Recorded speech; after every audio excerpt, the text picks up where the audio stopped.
So, welcome to the Investing in Commercial Theater panel. This has been a particular brainchild of and love child of mine over this last year. One, because this is my area of, love and art and creation myself. I'm a composer of opera and musical theater. But on top of that, in trying to advocate for the arts to be part of the innovation space, there's nothing more important that we talk about than how challenging it is to bring culture and cultural assets to production and to audiences today. So what we have assembled here is a focused workshop on what are the challenges? How do great pieces of theater and musical theater get from the minds of the artists onto the commercial stage? How on earth has Hamilton and Wicked and The Lion King become some of the most powerful intellectual property in the world? Those are the things that we are going to hammer out today.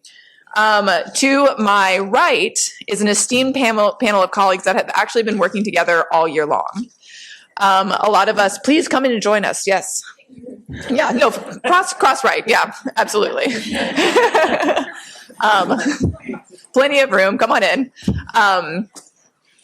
We have been working together all year, and the purpose of this project was to bring people who usually don't talk to each other from the same field to the same table. So before me, you have represented incredible thinkers from the nonprofit space, from the commercial space, from the distribution space, and from the community theater space. I just wanted to also say a quick welcome to you to the arts track, to the Yale Innovation Summit arts track. This is the second year that we have been in operation, and it's an incredible moment for us because arts aren't usually included in these innovation spaces. So this is a very special thing for us to be able to talk about how do we move arts forward from an innovation perspective, especially, hopefully incentivizing big players like Yale to help us do that. Right, Kalita? Right. That's right. Yeah. So in this space, we're going to be talking about art, sure, but we're also going to be talking about money, and we're going to be talking about production, and we're going to be talking about contracts, and we're going to be talking about how do you get things done. Because in this world today, that's what I'm most excited about, are people who can just get things done.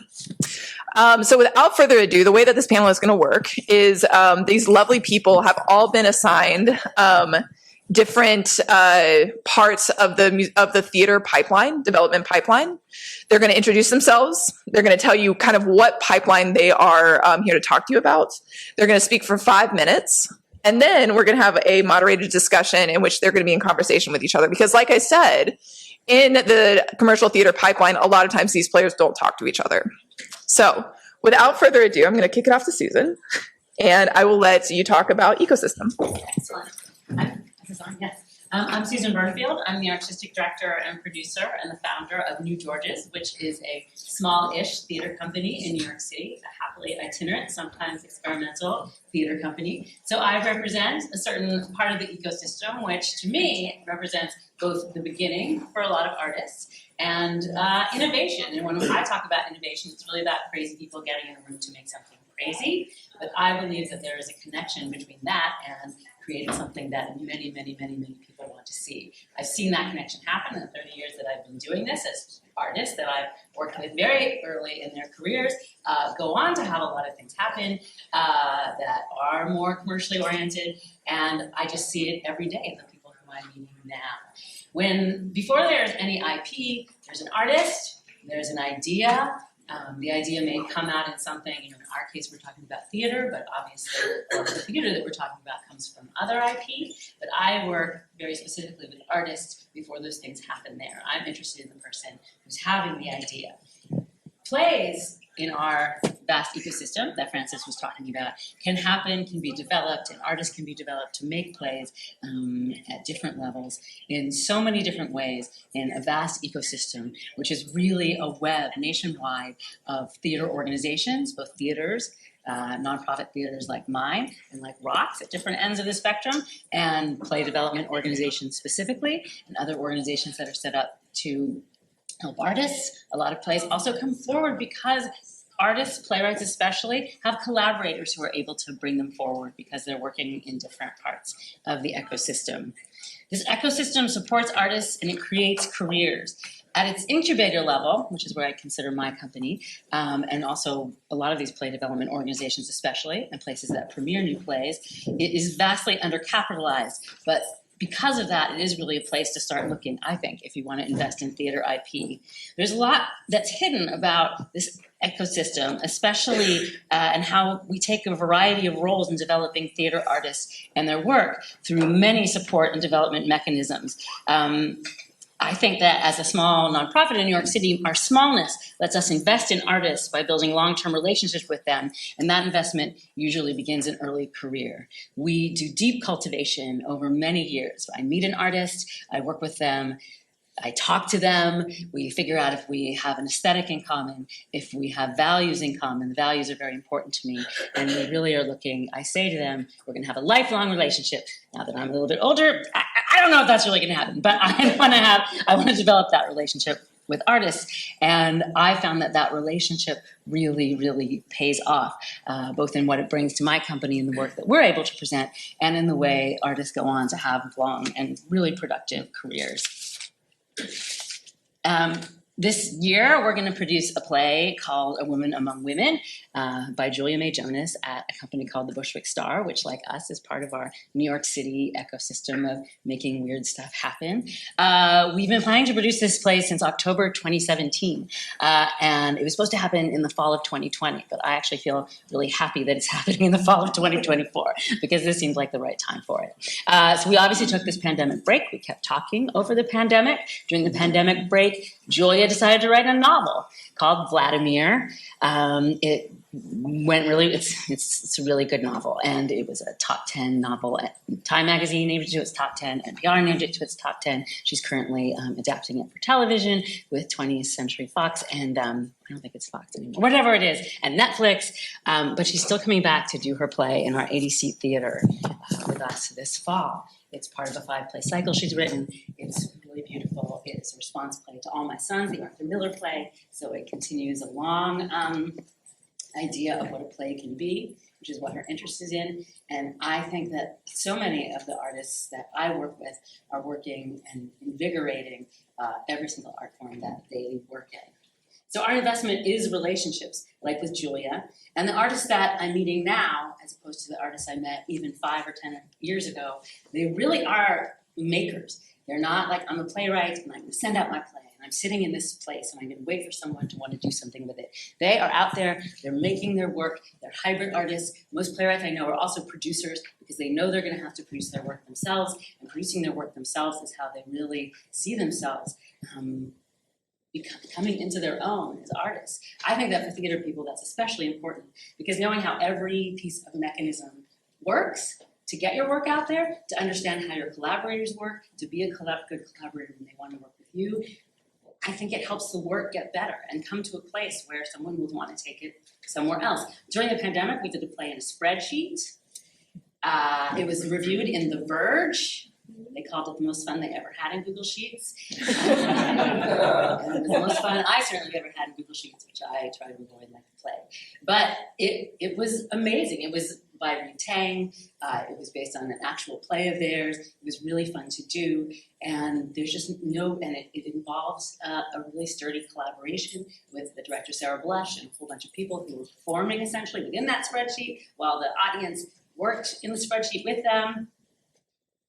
The artists that I work with are looking at AR. They are looking at different ways to use different media. They're looking at a lot of different audience relationships. They're looking at creating experience. It's certainly always been my experience as a theater maker, or my interest, that I want to create an experience for the audience. There are a lot of ways to do that, and I feel that is expanding right now so frequently, so much more than I've ever seen before. And I want to be on the ground floor with these artists, making the experience they want to happen. And then I want to see how we can expand those ideas so that they come out to more people. We have another program where we support artists. All these artists are producing things themselves, and we're trying to find ways to support them. One way is by giving them small grants. And we were talking last year to a funder who was giving us some of those small grants that we can pass on to these artists. And he said, well, I'm so happy that you're doing this because I'm always looking for things that our foundation wants to support, but I don't know who's out there making the cool stuff, but you do because you have your finger on the pulse. So I'm going to give you the money so that you can tell us what it is we should be funding, or we're going to give it to you and you can give it to these artists. And then we're going to keep our eye on who those artists are because you have a track record of having done this. And I think that, I mean, obviously that was amazing for us and the trust in us. And in trusting what our eye is and how our relationships are going to take us forward. But I do also think that that's a model for if you're trying to invest in different products and processes and artists. You should look for the companies and organizations and artistic directors and producers who are doing the kind of work that you love and follow them and see what they are doing. Because that, to me, there's so many people who are entering into this field and into this art form in a million different ways. And you have choices as well as you choose what to invest in with your time, with your money, with what you want to go see. Amazing. Thank you so much, Susan. I am going to let's keep it to 5 minutes so that we can have a conversation as well.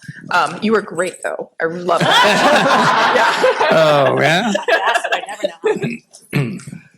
I'm Rock Schulfer. I'm the executive director of Goodman Theater, which is a very large regional theater located in Chicago with about a $24 million budget, and it's been around for almost 100 years. So I'm going to talk a little bit about how the not-for-profit theater is kind of building on what Susan talked about, how we work with commercial entities.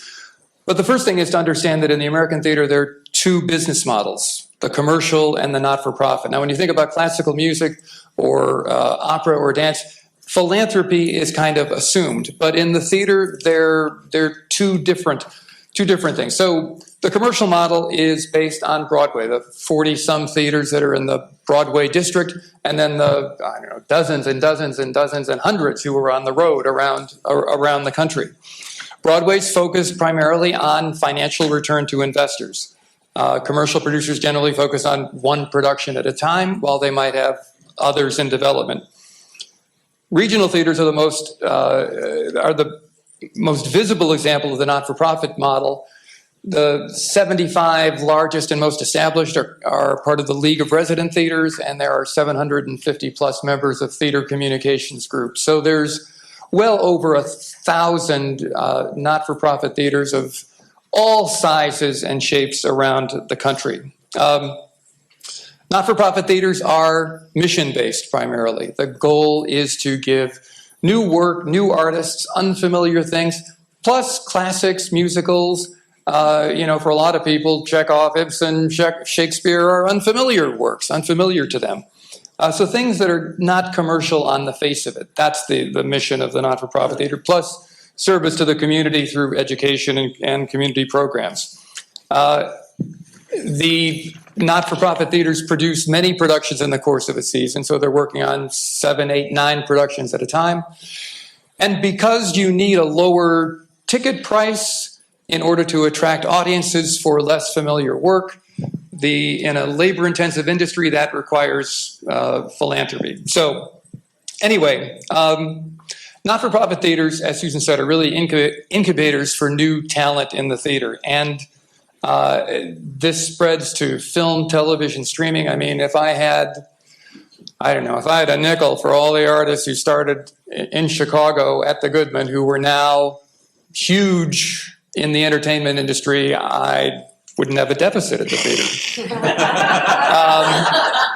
And that's something I like to talk to Netflix about and Amazon and all of them but that's another story. So, but at the same time, commercial and not-for-profit theaters have collaborated for 50 years on projects together. At the Goodman, we've done 41 commercial partnerships in the last 40 years. That's something that's not necessarily as visible to people on a regular basis. So to give you a specific example of how these work, last year we did a new production of The Who's Tommy that started at the Goodman. The total direct production budget was $5 million. The commercial producer put up $3.5 million. The Goodman put up $1.5 million, plus marketing, publicity, facility costs, general management, all the overhead things. The benefit of this arrangement for the commercial producer is that they can try out a work without having to risk the full, in this case, probably about $15 million capitalization that it would take if they were to go right to Broadway. So you see the difference, 3.5 versus 15. If it works out, then it lowers the capitalization cost on Broadway because you already have a fully realized production coming out of the Goodman. For the regional theater, I mean, the Goodman receives the box office receipts. We get a high-profile production and a percentage of the gross and net if the commercial production is successful. So this model has been in place, and Erica will talk about it some more, but there are numerous investment opportunities for folks who want to get involved in Broadway productions that are starting at not-for-profit theaters. The other opportunity that exists, Susan kind of touched on, but I think has a big future, is that because we're incubators and because we're where the new theater talent shows up. I mean, we have a huge network, whether it's with universities, whether it's with agents, whatever. We have tons and tons of people who want to get started in the theater. And we spend about $200,000 a year on product development, I'll call it, research and development, commissioning new plays, workshopping new plays. We could spend 10 times that amount because the product is out there, the people are out there, the opportunities are out there. And every major regional theater in the country is in a similar situation, just woefully undercapitalized for research and development and product development. So to give you an example, we've been working on a new musical by Tom Morello, Rage Against the Machine, and there's no commercial producer involved. We've done a workshop production that went very, very well, but we still need capital support. We still need capital to take it to the next step of development. So if you're interested in it, talk to me after this. Finally, my deep secret is that I'm not a theater person. I wasn't a theater person. I was an economics major. And so I've presented a program around the country called Why Not-for-Profit Theater? The Economics of Theater and the Performing Arts. And it discusses in detail what again, a lot of boards of trustees don't understand, the business model for not-for-profit theater and why philanthropy is necessary. But in this case, I want to close with an anecdote that's always a big hit and illustrates to the audiences why there will always be a commercial theater. It's usually in the form of a quiz, but we won't do that today. So the top grossing film of all time is Avatar worldwide, $3 billion. The top grossing Broadway musical of all time worldwide, The Lion King, $8.2 billion. There'll always be a commercial theater. Thank you. Thank you. I love that. I love that there'll always be a commercial theater because that's where I work. So thank you, Rock. My name is Erica Schwartz. I am the Vice President of Theatrical Programming for North America for ATG Entertainment. And I'm also an independent producer as well. I think the most fun thing that I can say about what I do and the most true thing about what I do is that live entertainment is necessary, but it also needs investment, right? So where I love in the arts meets commerce of it all is that I'm constantly looking for investors because, yes, just like you can buy a building and be an investor in real estate, you can buy a piece of a Broadway show and be an investor in a Broadway show. And I think a lot of people just don't know that. The majority, if not all, except for mostly Disney, of Broadway is independently funded. So it's a producer or several group of producers going out and raising individual funds for each show. Most minimum investments historically have been around $25,000 to $50,000. It's going up and up a lot lately and real fast. Just like so many things post-pandemic, costs, insurance, unions having had their laborers and workforce out of work for 2 years have come back really strong. So for all of these reasons, the commercial theater and the nonprofit theater, we're all kind of having a bit of a financial reshuffle and things are just getting more and more expensive. So I'm not here to say like, oh, it's sunny in Philadelphia. It is hard. And shows now when I raised money for Moulin Rouge back in 2017, And it was a $27 million capitalization. And at the time, people thought this was crazy. And I was like, well, it's a huge show. It's huge IP. It's going to play internationally. It's going to be a big show. And that number was unheard of. 20 to 25 million has actually started to become the norm for a big musical right now, which is really a lot of money, because then from the economic side, you just have to look at what your potential gross potential is each week to run on Broadway. If your show's grossing over $1 million, that used to be like, oh, we're solid. Now it's like you kind of got to gross around $1 million a week just to hang on, or around there, depending on your overall running costs. So the industry itself is at a bit of an inflection point, to be very honest. And the relationships that have existed that Rock spoke about between the nonprofit and the commercial have been around for quite some time. The concern is also just being that there are so many costs going into development and everything is exponentially more for everybody, that those are all costs that then just get added to your capitalization, right? So while you do get the benefit, as Rock was discussing, of the fully realized production, of testing out your marketing, of having real audience response, you also are carrying that cost forward. So that becomes part of your Broadway capitalization. But there are great success stories. And I am here to say that, you know, if you believe in the arts and you want to support the arts, investing in the arts is a wonderful opportunity as a way to continue to give life. You know, Rock gave the example of Avatar, the film.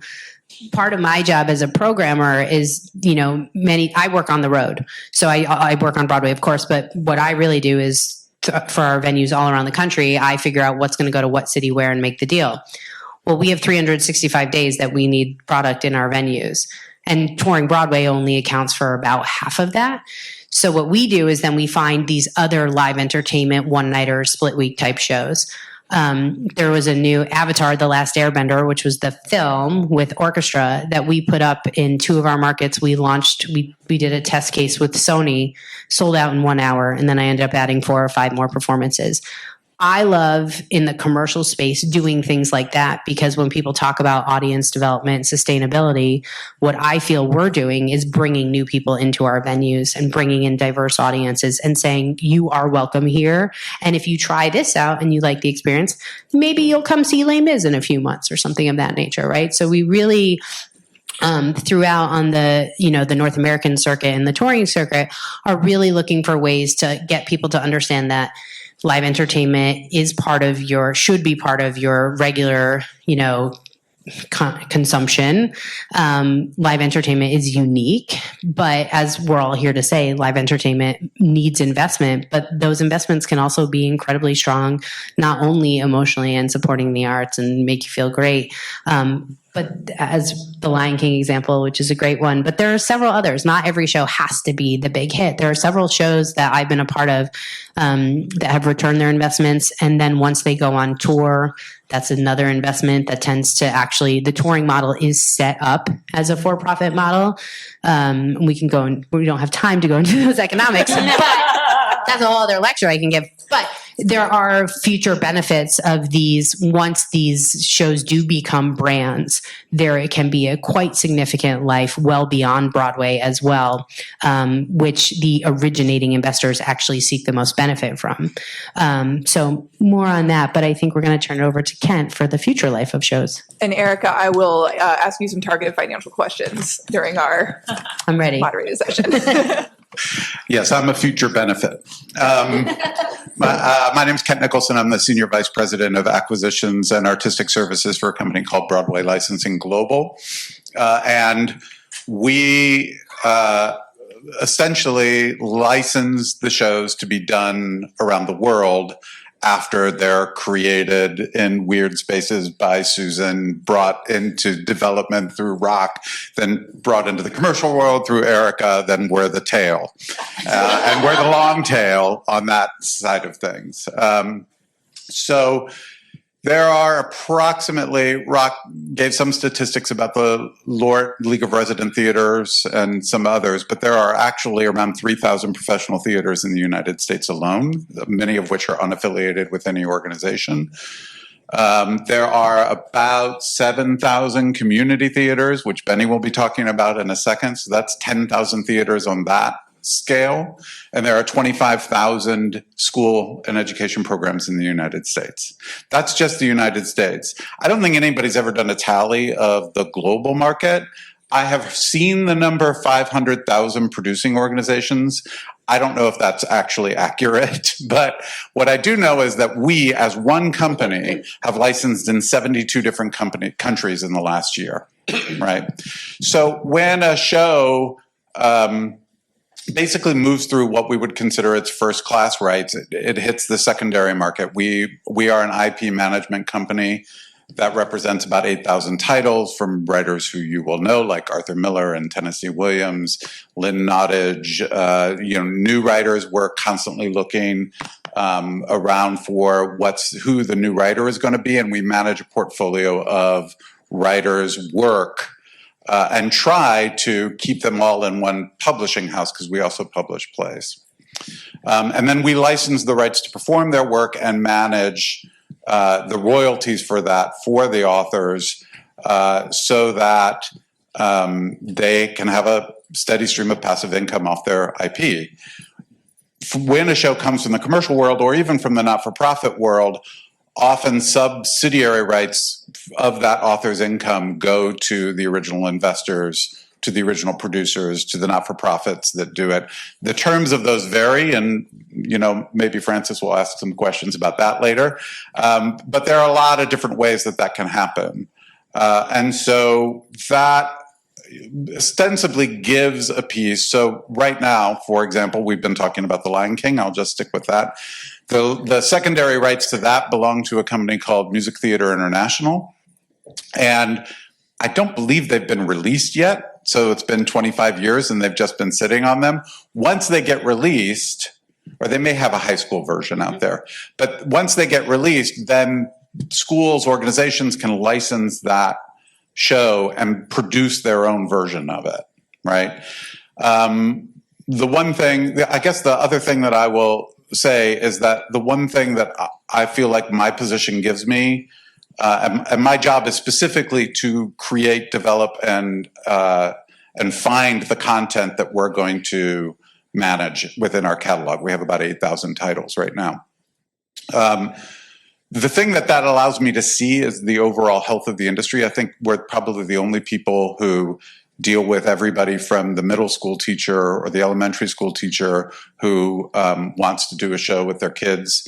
Oftentimes that teacher is a gym teacher who's never done a show in their life. And so we have to give them the resources and the ability to do that, all the way to, the Broadway producer, pointing at you, who is developing content or, has a show that's coming in and we know that Moulin Rouge is going to be a big hit.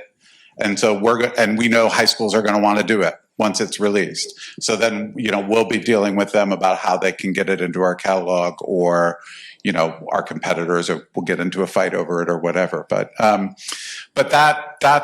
we are, the future life of it. And then our job is to be the IP management company in that regard. I'll turn it over to Benny, who will talk about how we get them the licenses to do this stuff, shows. Thank you. I'm Benny Ambush, the Artistic Director of Venice Theater in Venice, Florida, the second largest community theater in America. You're looking at most of a representation of what the theatrical ecosystem looks like in the United States, with a few exceptions. So just imagine there are two other chairs here. We've got the commercial theater, and that could be companies who are commercial producers or independent producers. And one of our colleagues isn't here today, but he's an independent producer who's got a Broadway-bound show called Prison Dancer that's very exciting, with an unusual model that put that project together. In the not-for-profit sector, you've got professional theaters, rock. You've got community theaters that I'm going to talk about in a moment. Imagine a chair here with academic theater. And there's a lot of them throughout the country. And there are partnerships going on right now, as they have been for decades, that are involved in creating cultural productions. And then there's independent freelance artists that everybody needs to do everything we do. So just imagine that that's the ecosystem there. Community theaters have been around for more than a century, born out of the Little Theater movement and the Chautauqua movements. There are close to 7,000 community theaters in the United States, from big cities to rural hamlets and everything in between. They are organized with their own organization that parallels Theater Communications Group in the professional world. It's called the American Association of Community Theater. Our budgets range from under $1,000 to over $8 million. Our combined budget is approximately $1 billion. We serve audiences of over 85 million theater goers every year. And we offer training in theater skills and every kind of skill you can imagine. And one of the strengths of our particular sector is our deep community involvement. Each one of the segments of the theatrical ecosystem need capital investment to do what they do because we are under-resourced. And in terms of incubating and developing new ideas, community theaters is another opportunity. We are not in competition with our colleagues. We are just part of a menu of possibilities. Some of the theaters that are on the higher end of sophistication in their operations, like Venice Theater, can provide development opportunities for new ideas and incubations at a cost savings, because we have theaters, we have audiences, we have skilled people. Community performers in these communities can be as good as anything you'll find anywhere else, whether they are equity or not. And many of them used to be in the business and left for all the various reasons, but never lost their passion for making theater. Community theater or amateur theater, the definition of amateur is for the love of it. They never lost their passion, and they would jump off of high cliffs to get a chance to do that. So there are opportunities there for those who are interested in investing in those possibilities. And you never know where great ideas can come from. Urinetown began in a fringe festival. And as you have said, Clue, based the musical and the play version based on the board game, the most licensed title in the world, began in a high school. Enough said. Yeah. So anyways, a quick round of applause for our, for our incredible pipeline here. Yeah, I mean, the play Clue was commissioned by a commercial theater producer with us, and then we put it into high schools first and developed it for the high school market because we knew they were going to want to do it. And it is currently the #1 play. So you can develop a Clue in community theaters or in Rock's theaters or with Erica or with Susan's. And you have a menu of it's now actually on it's on tour really now. successful commercial tour because it became so popular in the high schools that suddenly there was a market for it, right? I mean, it had a brand already, but it also the brand of the play became big. Now we've got Cluedo in the UK, which just finished a tour, and Clue 2, which is in development. So I have a question. Erica, I am an investor with $50,000. I'm interested in this space. I hear about a project that you're doing that I like, but that it's also going to create commercial returns. What's my next step with you? First question. Is this on? Yeah. First question, who are you talking to? And this is the first thing I say to people when they come to me and I go, I have some money and I love Broadway. The most important thing is who you're talking to on the producing team. Because if the person's no disrespect at all, but if they're really a dentist in New Jersey, they're not a Broadway producer, right? They are someone who has access to shows and have put money in shows before, and we need those people. So I'm in no way discrediting them. But who you're investing through, to me, is always important. Are they you want to ask, are they the lead producer, the general partner? How close are they to the decision maker? The lead producer and general partner is the person who's actually deciding whether or not to write another $100,000 check for advertising, or, hey, we're having some budget overruns on the scenic design. So that's my #1 piece of advice for anyone who's interested in entering this space. There are a lot of people out there who are co-producers and who are getting involved in theater and want to be a part. And it takes, with children, they say it takes a village. With Broadway, I think it takes the world, because it really is a lot of people coming together and collaborating on so many different things. But you really need to ask questions, because that's the person who's shepherding your money, right? Just like you're going to ask a financial advisor a question, or just like if you're going to real estate, you want to be talking to the developer to understand how there's where are they getting their costs for the goods, right? So that's my first piece of advice. My second piece of advice is, do you love it? And are you okay with never seeing that money ever again? You have to answer both of those questions, right? And I'm dead serious, because, and this is something I say to all of my investors. I always say, do not give me this money unless. This is just my style. Everybody has their own style. But if someone says, this is going to be the next Wicked, don't believe them. I'm sorry. I love you all. But Wicked was one of the first shows I worked on, and I got a huge education.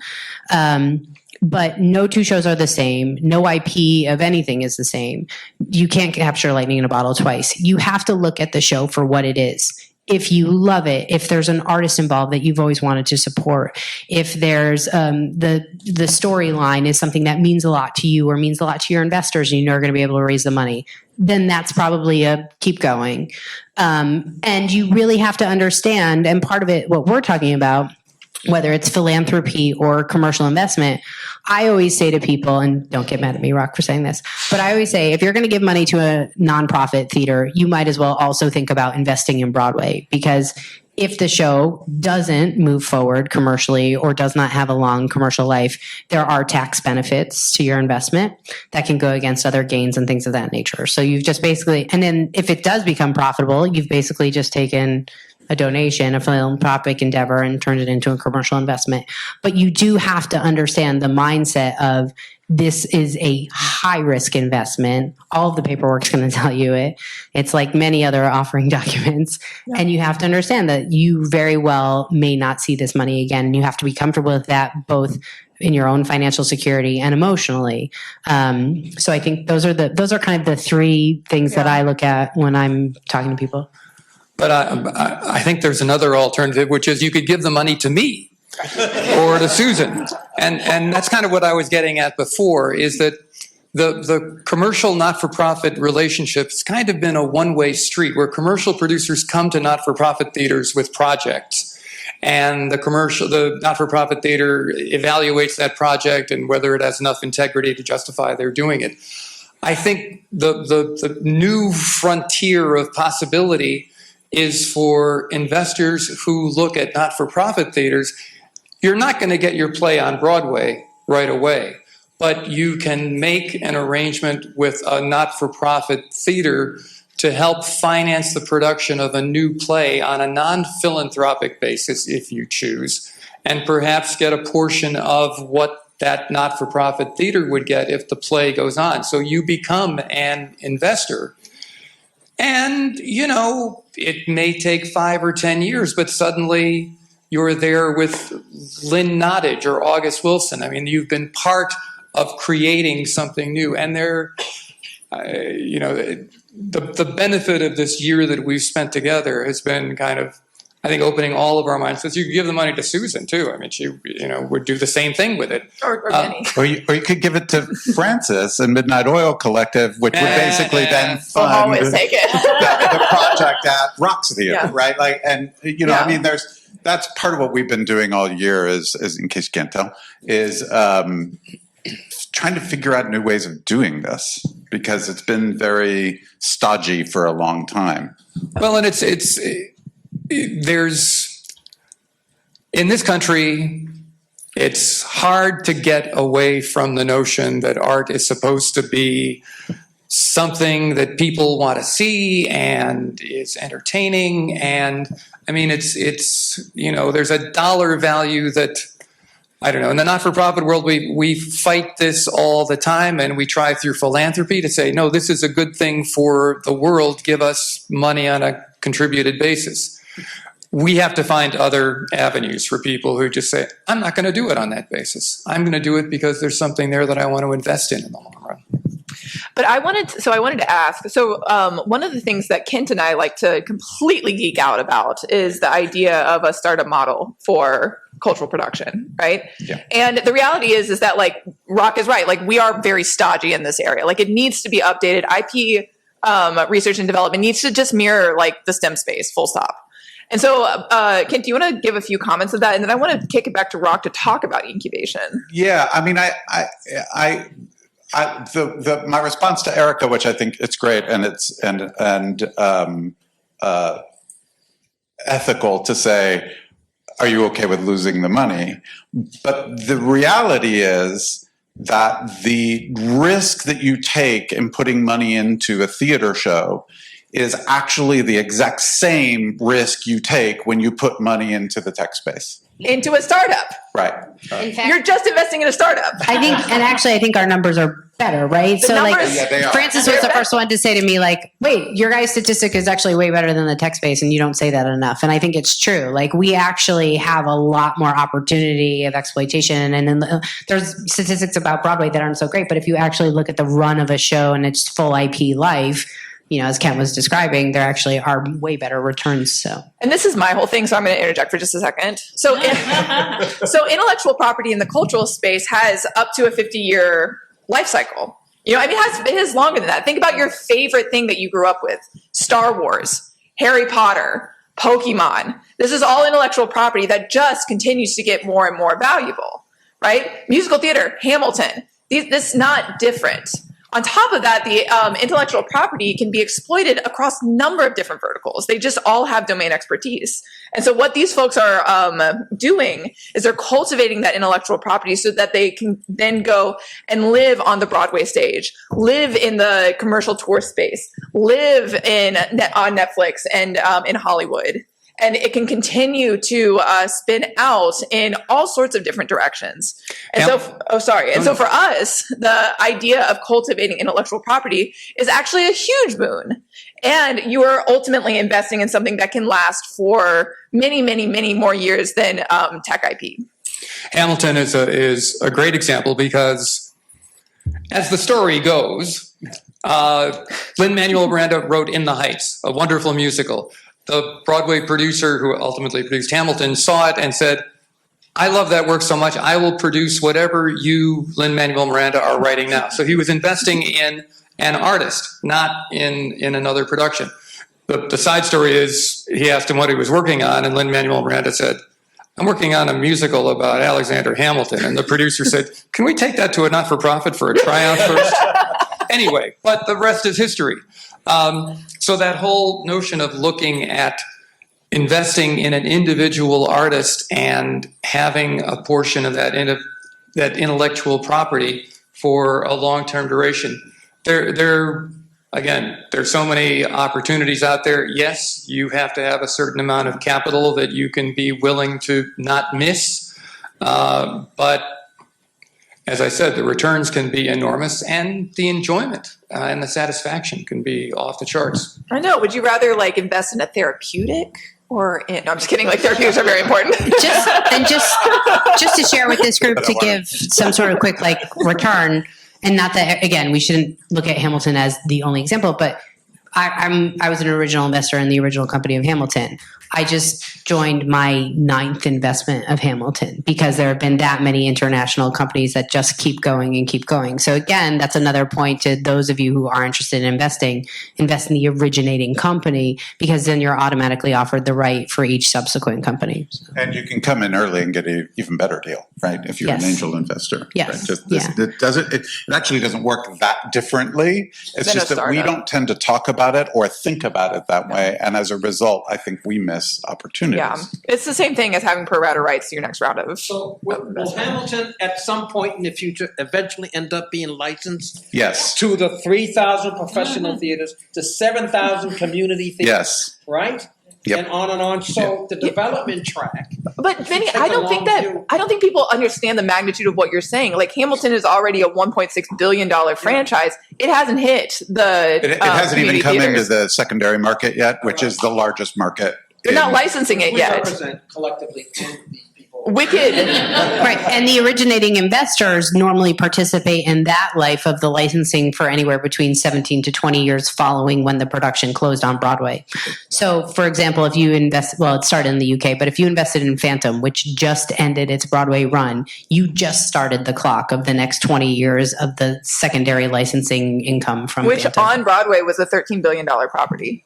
Yeah. These are unicorns, you know? Right. Like, I was just going to say that same thing. This is your unicorn, right? This is your Uber or whatever. You know, so they exist in our space as well. The numbers aren't as big, but they are still pretty mind-bogglingly big. yeah.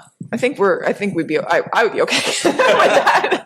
And like the reality is like we have a lot of space to grow. Like I don't think that there's ever been anyone who's considered like, couldn't we IPO a musical, right? Like that's not been done yet, but it is possible to sort of dream into that space if we reimagine some of these production models, right? And that's been the project all year of like putting our heads together and see like what intellectual property can we actually like pull together and like try this out on, right? There may be live presentation and models that we haven't even invented yet, given the way people are thinking, the way that people want to bring theater-minded projects to technology, the way those things haven't really mixed it up as much as they could and should. I don't even know what's been invented or can be invented that might be worth investing in that takes the ingenuity of the theater artists that we work with and brings it to something people really, really, really want. Yeah, absolutely. That's a really great point.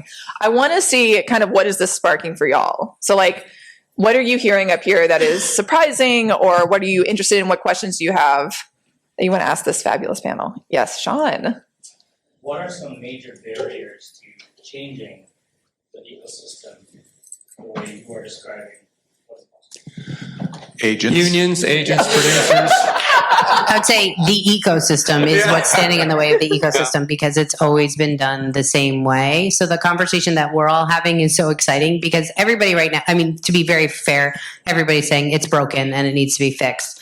Nobody knows how to fix it. So it's starting to have these conversations at looking at different models. But the agents, the lawyers, the people who are not necessarily the invested parties and who benefit from shows happening, who get the weekly fees, are the ones who don't want to see it change.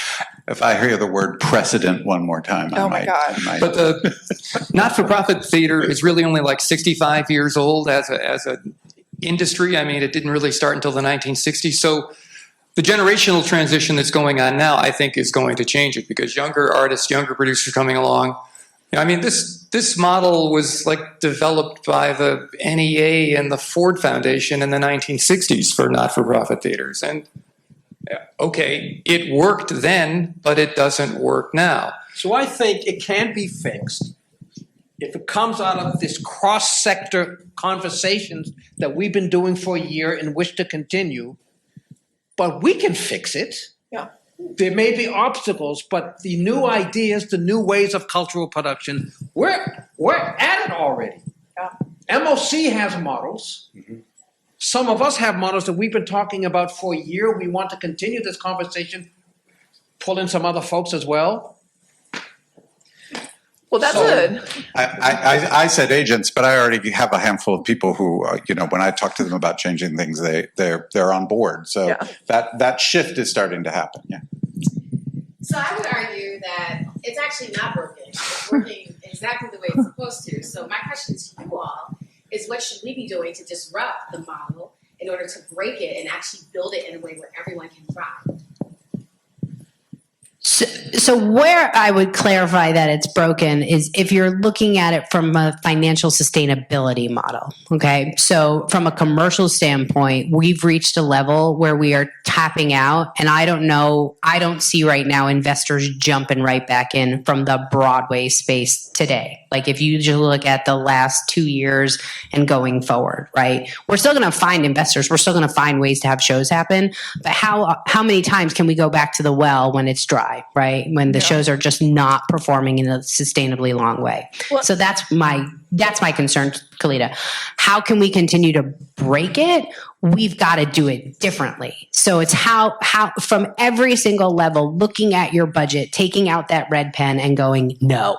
Right? Like how many times can we actually go back to saying, no, no, because I'm your partner in this and I want this to succeed. No, because I'm your partner in this and I want sustainability. I want more, right? We want a growth mindset. So it sounds ironic saying we want a growth mindset when saying no, but we want a growth mindset for everyone. We want more of this. So more people are at the table, more shows are happening, more artists are actually feeling supported. I think a lot of artists don't feel supported. Mm-hmm. So to me, that's something that needs fixing too. Well, and something else I want to say to Kalita's point is like, how can institutions and spaces like the Yale Innovation Summit, in which we're literally in this space next to models that are working, commercial models that are working, how do we advocate for Yale to be a bully pulpit for this? How do we come in and say, like, this is what we need from a substantial institution that could actually help us facilitate the development of those models? So, Kathleen. Hi. So I'm actually sitting in one of the invisible chairs over there next to me. I'm in the academic theater section at the university level, and I also do at my program at Syracuse, I do a lot of musical development. And I personally am of the belief that partnerships between academia and nonprofits, partnerships between academia and commercial producers are actually really untapped. And so I'm curious just to hear some thoughts on that, if you agree with that, if you have further thoughts on that, if you disagree. I actually very much agree with you. So one of the things that we've been trying to do to disrupt the model of development is to develop our own product. One of the problems with the way things work now is that there are contractual reasons why somebody has to go to Broadway even if they know they're going to lose money. It's kind of crazy.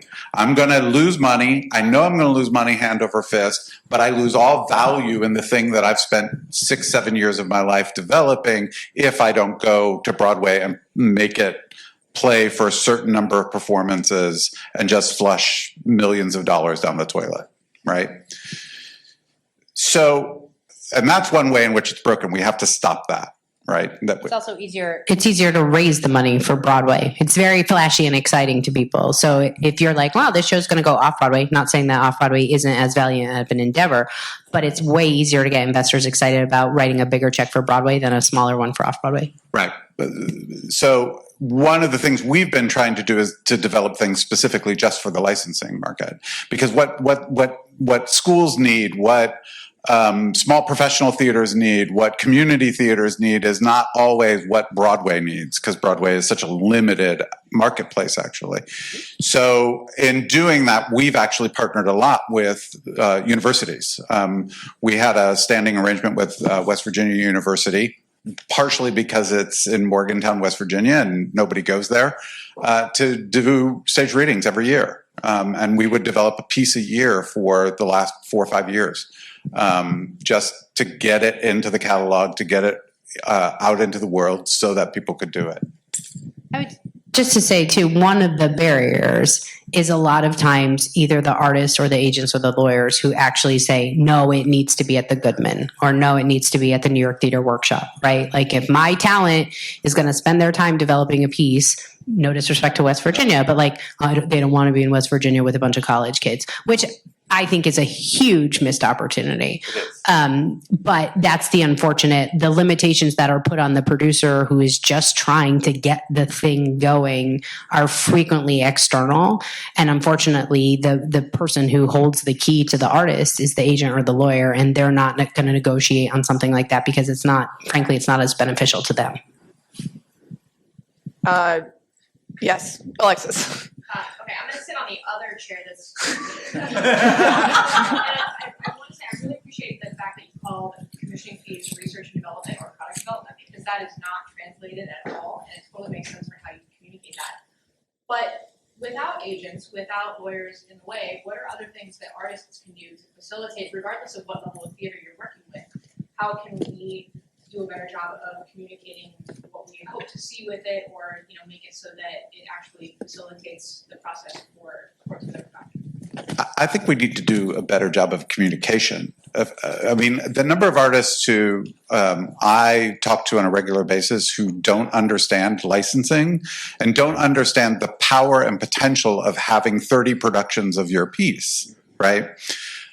And the expectation of the large professional production or whatever that might be versus the continued life of the piece, right? And to me, it's just